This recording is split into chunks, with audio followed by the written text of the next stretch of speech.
Welcome to Us Crazy Christians, where we uncover Christian myths and Bible misinterpretations with common sense Christianity.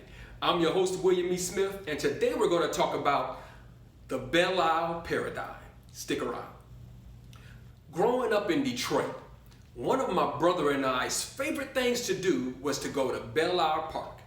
But synonymous with Belle was the constant irritation that every time we went to Belle, our parents took the long route to get there and then took a shortcut for us to get home.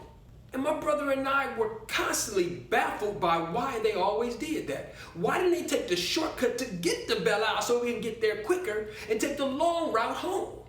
What is the deal? And we would complain about that, and they would swear they take the same route. They are not taking a shortcut, and they are not taking a long route. They are taking the same way both ways. Impossible.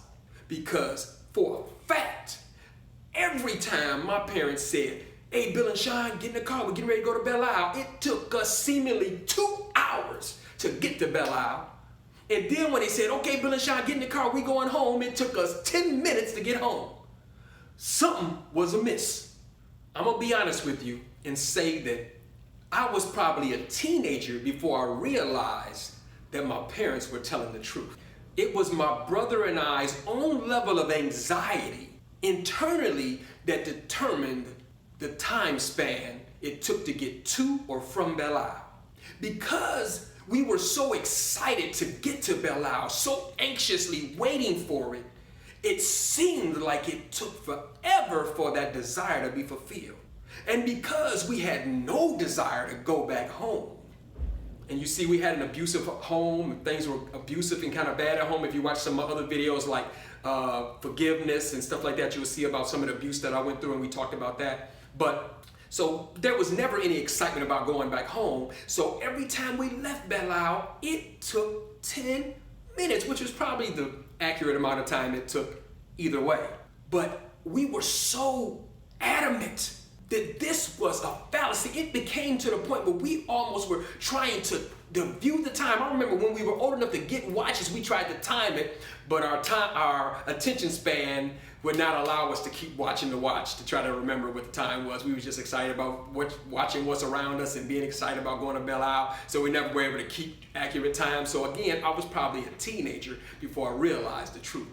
But the lesson that Belle taught me was that just because I believe something is true, just because I feel it's true, doesn't make it true. This is more evidence of how our viewpoints, how our beliefs, how our emotions or false beliefs can filter how we see the world around us, as well as the people we come in contact with in our world.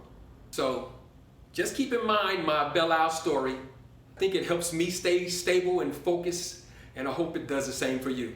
Remember, just because we believe something is true, just because we feel it, doesn't make it true.